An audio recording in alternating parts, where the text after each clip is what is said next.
Sanibonani guys, igama uNqobile Mphisela Mazibela eIthonga ngomhla ka-26 November.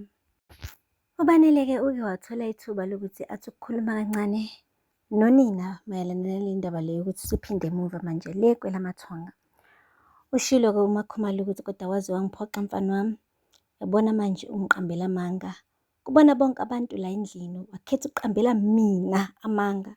Wathi ma, ngiyaxolisa. Yiko nje ukuthi nami bengifuna ukuthi ngichithe isikhathi nomndeni wami. Yazi phela ngahlutha kabuhlungu mina impilo yami. Manje bekade ngifuna nje nami ukuthi ngeke nje ngithole isikhashana esincane nomndeni wami. Wathi, Banele, uyazi ukuthi ungiqambisa amanga nami uqobo lwami. Kahle kahle ungibhangqile wangifaka kule nto le yamanga akho nami. Wathi ngiyaxolisa ma, ngiyaxolisa. Wathi ngizothini kuSanele? Mase sebuyile ngampela yini engizoyisho kuSanele? Yeyi uMakhumalo guys, kuhlengezela inyembezi. Banele-ke uzamile ukusondela eduzane kwaMakhumalo ethi umnikeze ihagi. uMakhumalo wami wahlehlela, abona uBanele ukuthi no, umoshe ngampela la. Ngisho unina amzalayo akafuni lutho oluhlangene naye. Hambile-ke ubhuti-ke manje wayoxolisa nakuMbali. Ufike kuMbali-ke wathakazela uSanele, washo ukuthi eyi ubafo uyiqhawe, strong futhi unenhliziyo enhle. Ngenza iphutha elikhulu ngokuthi ngikhetha ukuba la ngimshiye le emuva. Ngakho-ke ngiyacela goti, bengicela nje ukuthi ungixolele. Wathi Sanele, waphinde wayikhuza wathi Banele, le nto oyenzile yimbi kakhulu. Angazi nanokuthi mekuthiwa ngiyakuxolela ngikuqala kanjani. Ukuxolela umuntu ophuca abantu iy'mpilo zabantu. Ayibo! Sesuka lapho uBanele wathi kulungile godi, ayikho inkinga, ngizokwazisa nje ukuthi sengiyahamba. Wathi hamba vele Banele, hamba.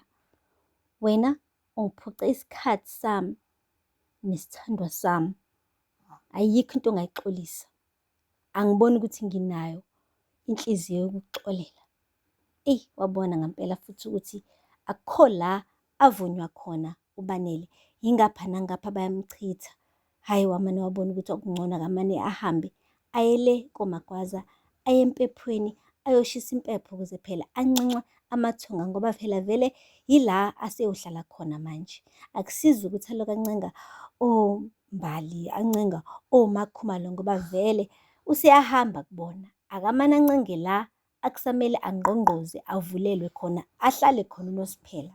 Guys, uthe ayishisa-ke impepho washo ukuthi bonjinji, boBhulubense, ngithi angeke ngisho ukuthi yimini indodana yenu lo uBanele.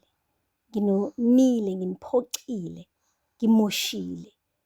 Kodwa ngithi-ke ngicela ningamukele, ngicela ukuthi ningivulele umnyango ngoba sengiyabuya manje. Ngiza lapho kunina. Hhayi guys, wakhanyisa isibane esimhlophe ubhuti efuna phela inhlanhlandlela ezokwazi ukuthi imfikisele kwelakubo-ke kwelamathonga. Uthe meqeda nje ukushisa impepho, kanti akazi ukuthi hayi bo, kukhona abantu ababhizi abamplanelayo, abamfuna la engakayi ngisho ngale kwelamathonga. Guys, uNtanzi-ke uke wavuka ekuseni wavakashela igumbi lendodakazi yakhe uZama. uZama-ke belokhu esakhalile nanamanje, esagqoka iy'ngubo zayizolo. Bonakala nje ukuthi ugirl ngathi ngisho nasemanzini akasadluli khona. Ufikile-ke uNtanzi embhedeni wengane washo ukuthi Zamahlobo mntanami, ngikuphoxile. Khona neyodwa into engiyenzile ekukhombisa ukuthi ngoba bakho ngizokuvikela.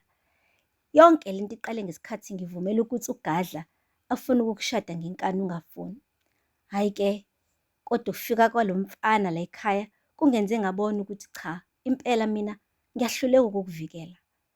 Yazi phela mina Zamahlobo, into ebengithi ngiyayenza le ngifuna ukwakha ugange. Ugange lokuthi wena uhlalela ngaphakathi uvikeleke, kungeqi muntu kulona. Kodwa-ke ngiyabona ukuthi lolu gange alisizanga ndawo ngoba nangu umfana kwaMagwaza ukwazile ukuleqa lolu gange wafika la wazokuphula inhliziyo mntanami. Kodwa-ke ngithi ungakhathazeki. Isikhathi sokuthi-ke manje ungivumele ngikulungise le nto le ngendlela yami. uZama-ke akavaze aphendule guys. Umane nje waqathaza unyembezi olulodwa kuphela. Hey! Akupheli-ke lapho. Uphinda. Uke waphinde wahlangana-ke noNtanzi. Wabuza uNtanzi ukuthi-ke ngabe konke kumi ngomumo yini na? Wathi uphinda sikhuluma nawe nje baba. Kunamadoda amqaphile laphaya. uMagwaza phela. Hhayi impela yasho ukuthi ukhona usekhaya. Usuku lonke akayanga ndawo. Wathi good. Wathi impela nje baba silinde nje izwi lakho kuphela ebese ziyamkhalela. Wathi yabona-ke mfana, bengicela-ke manje ukuthi ningabe nisapholisa amaseko. Fikani laphaya, niqothe imbokodo nesisekelo. Nidle fumuka, nidle lisilaza. Ningashiyi umuntu. Oma nje endleleni yenu, nigadle-kena. Wathi baba usukhulumile, usushilo baba. Hey intando yakho ngizoyenza. Hey! Kuthe kusanjalo, nanguZama, uGirl semane wavuka ey'ngubeni. Hayibo, wageza uGirl. uGirl wagqoka iy'mpahla ezintsha-ke manje.